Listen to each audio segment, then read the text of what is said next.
Ziglar.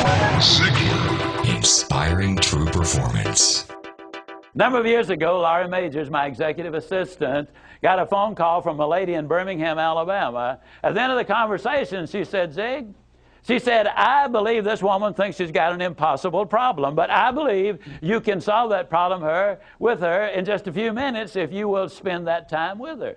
I said, well, Laurie, tell her to meet me backstage. I'll get there about 10 minutes early. My schedule was such that was about all I had. Well, I got there, and I was on backstage behind the curtain on one side. She spotted me from the other side, and as she walked across the stage, I have never seen as much anger in a human being in my life as I saw in her. She almost started crying when she saw me. She said, oh, I'm just so glad to see you. I got this horrible job. I hate it. I hate everything about it. I hate everybody down there. I mean, you talking about negative nails, she was it. She said, can you help me? Now, understand, I've only got about 10 minutes.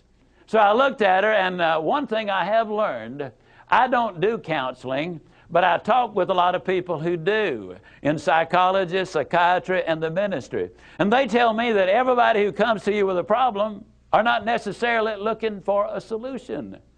I couldn't understand that for a long time. Why do they bring you a problem if they don't want to solve it? Well, I can tell you why. They want to tell you about it, you about it, you about it, you about it, and you about it. And if you foul up the deal and solve the problem, they can't tell you again, you again. They want the attention that goes with the problem, and every company just about it has that kind of an individual. They want the attention that goes with griping and complaining. Well, I looked at the lady, and it wasn't unkindly, but firmly I said to her, yes, and you know, ma'am, I'm afraid your problem is about to get worse. She said, what do you mean? I said, I believe they're going to fire you.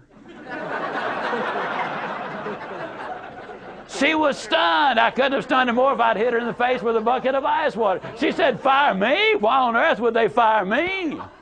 The inflection in her voice clearly said, they're the bad guys, I'm the good guy. Why don't they fire them and keep me?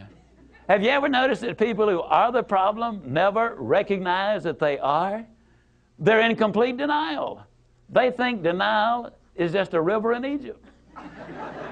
Why would they fire me? I said, ma'am, I don't believe there's a company in America big enough to contain this much poison in one small spot. Have you ever noticed that when somebody is about to lose something they've been complaining about, whether it's a car, a home, a mate, a job, or whatever, when all of a sudden it appears they're going to lose them, it takes on brand new value. She looked at me and said, well, what can I do? I said, do you really want to know? She said, yes, I do. That's the reason I came to see you. I came looking for help, but you sure haven't been any help so far. I said, well, ma'am, I've got an idea, and I will absolutely guarantee you it positively, definitely, absolutely will work if you will just do it. She said, I'll try anything within reason. I said, okay, when you get home tonight, all of your household tasks are complete. It's bedtime. Get off in a room right by yourself. Get a sheet of paper out, and at the top of it, write, I like my job because. She interrupted me. She said, that'll be easy. I don't like nothing about that job. Don't like nothing about those people down there. And I said, well, just as a matter of curiosity, do you work there for benevolent reasons, or do they pay you for working there? She said, well, I got to confess, they pay me. And I said, and you don't like to be paid? Oh, she said, yes, I do. I said, okay, tell you what you do. Open your notebook right now. We'll start our list of the things you like about your job. They pay you for working there, and you do like it, don't you? She said, absolutely. But she just stood there. I said, no, open your notebook now, and we'll get busy on the list. She just stood there. I said, ma'am, let me tell you what my experience in life has been.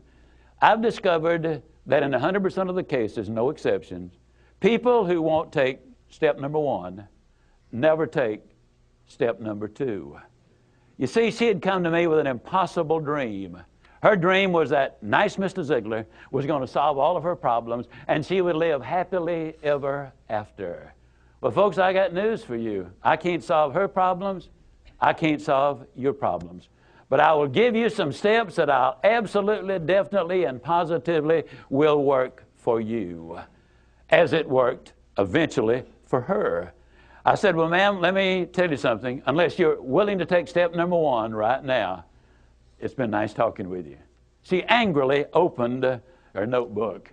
Before we got through, there were 22 things she liked about her job. Not only did they pay her for working there, they paid her above average. She had 3 weeks vacation with pay. She had a retirement program. She was in on profit sharing. She had health insurance, life insurance, and accident insurance. She lived less than 10 minutes from home. She was in on management decisions. The company sent her to 3 seminars a year to be paid for. She had her own private office and parking place. 22 things that she liked about her job. Now I said, man, when you get home tonight, everything is finished. Get off in a room right by yourself. Close the doors. Change one word from I like my job to I love my job. Get in front of that mirror. And folks, I cannot say this strongly enough, but I'm going to try. The eyes are the windows of the soul. Look yourself in the eye. And with excitement and enthusiasm, say, I love my job because they pay me for working there. I love my job because they pay me above average for working there. I love my job because they have a wonderful insurance program. I love my job before every one of the statements. You will sleep better that night. You see, there's something hidden in what I'm saying to you now. When she says, I like my job, she's really saying, I'm grateful for my job. And of all of the emotions we can have, according to Hans Selye, the #1 stress specialist in America, the healthiest of all human emotions is gratitude. I said, you go down that list. I like my job. I love my job, rather. That is a way of gratitude. You'll sleep better the first night. Tomorrow morning, when you get up, get back in front of the mirror just before you go to work. Get back in front of the mirror and repeat the process again with excitement and enthusiasm. I love my job because, and take the list with you. Because the reality is, you see, you will have started to change from a fault finder to a good finder. Some people do really find fault like there's a reward for it. They really do.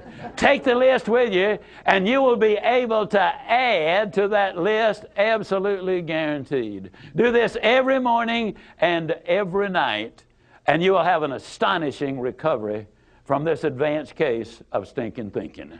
Now, I didn't say that to her, but I'm saying it to you. That's what it was. It was an advanced case of stinking thinking. Well, 6 weeks later, I was back in Birmingham, Alabama. I was doing a follow-up sales seminar.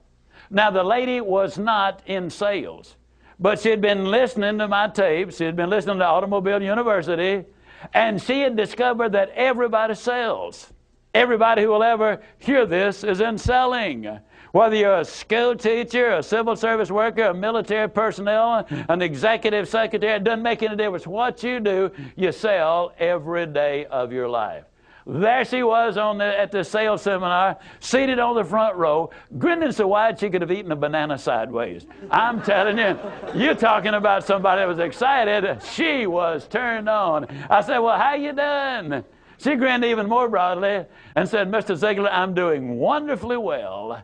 And thank you for asking. She said, you cannot believe how much those people down there have changed.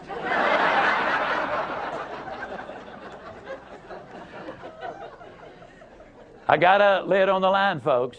You're not going to change anybody else till you change you. Everything really does begin with you. Now, you see, the unfortunate thing, this lady had been raised in a very negative environment. First, her parents had told her that she'd never amount to anything. They said, you know, you're always late, you're always sloppy, why can't you be like your brother or your sister or whatever? When she got married, her husband had continued it, and so her self-talk had become completely negative.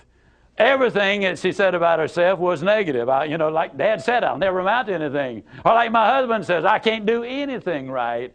But when she started changing the input, then some radical changes took place. Ziglar. Inspiring true performance.